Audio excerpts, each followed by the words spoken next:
ओम नमः शिवाय। सभी भक्तजनों को मेरा नमस्कार।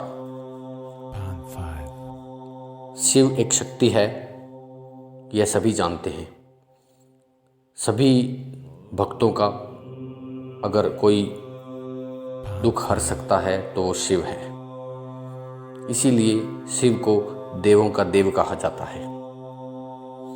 बहुत से धर्म शास्त्रों में यह बताया जाता है कि जो शिव है वो बहुत ही क्रोधित जब रहते थे तो उनके क्रोध को शांत करने के लिए वो बेल वृक्ष के नीचे जाकर बैठ जाते थे। बेल जो वृक्ष है वो बहुत ही ठंडा होता है। तो मैं आप सबके सामने आज लेकर आया हूँ एक ऐसा विषय जिसमें मैं आपको बेलपत्र और शिव पूजा के बारे में बताना चाहता हूँ कि बेलपत्र से हम अपने परिवार में किस तरह सुख समृद्धि, धन संपदा और बहुत सी आर्थिक समस्याओं का समाधान कैसे कर सकते हैं। बहुत से धर्म शास्त्रों में बेलपत्र का शिव पूजा में बड़ा महत्व बताया गया है। जब भी बेलपत्र से, क्योंकि शिव को बेलपत्र प्रिय है। वैसे तो शिव को बहुत सी चीज़ें प्रिय हैं, परंतु सावन के महीने में या महाशिवरात्रि पर या सोमवार के दिन यदि बेलपत्र को शिव की पूजा में चढ़ाया जाए तो शिव बहुत प्रसन्न होते हैं। बेलपत्र को ठंडा माना जाता है और बेलपत्र को त्रिनेत्र स्वरूप भी माना जाता है, जो शिव जी के तीनों नेत्रों पर चढ़ाया जाता है। तो सबसे पहले मैं आपको बताऊंगा कि बेलपत्र को चढ़ाने के कुछ नियम होते हैं।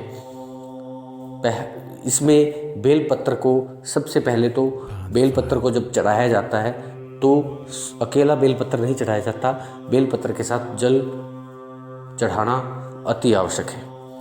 बेलपत्र को हमेशा चिकनी जो बेलपत्र की सतह होती है, चिकनी वाली जो साइड होती है, वो शिवलिंगी पर स्पर्श करके चढ़ाया जाता है। और बेलपत्र जो होता है, बेलपत्र में हमेशा ध्यान रखें कि वो खंडित ना हो, यानी कटा फटा ना हो, टूटा ना हो। और बेलपत्र में हमेशा 3 पत्ते होते हैं। इस बात का भी सभी लोगों को वैसे ध्यान है, लेकिन अगर ध्यान नहीं है तो इस बात का ध्यान रखें कि बेलपत्र में हमेशा 3 पत्ते होते हैं और ये तीनों पत्र जो हैं वो शिव के तीनों नेत्र के समान माने गए हैं। इसीलिए ये शिव को बहुत प्रिय है। बेलपत्र के बारे में बहुत से लोगों को यह नहीं पता है कि जब बेलपत्र को चढ़ाया जाता है तो एक बार चढ़ाने के बाद उसे वापस जल से धोकर दोबारा चढ़ाया जा सकता है, वह अशुद्ध नहीं होता है। तो आइए हम जानते हैं कि बेलपत्र को चढ़ाने से हमारे जीवन में किस तरह की उपायों से हमें करनी चाहिए। तो सबसे पहले, अगर किसी भी तरह का आर्थिक नुकसान हो और आर्थिक स्थिति को सुधारना चाहते हो तो आप बेलपत्र को शिवलिंगी पर चढ़ाएं, शिव पूजा में चढ़ाएं। क्यों? क्योंकि शिव जी बेलपत्र चढ़ाने से हमेशा प्रसन्न रहते हैं। और अगर आप बेलपत्र चढ़ाते हैं सोमवार के दिन, महाशिवरात्रि के दिन या फिर सावन के पूरे महीने में, तो कभी भी आपको आर्थिक संकट का सामना नहीं करना पड़ेगा।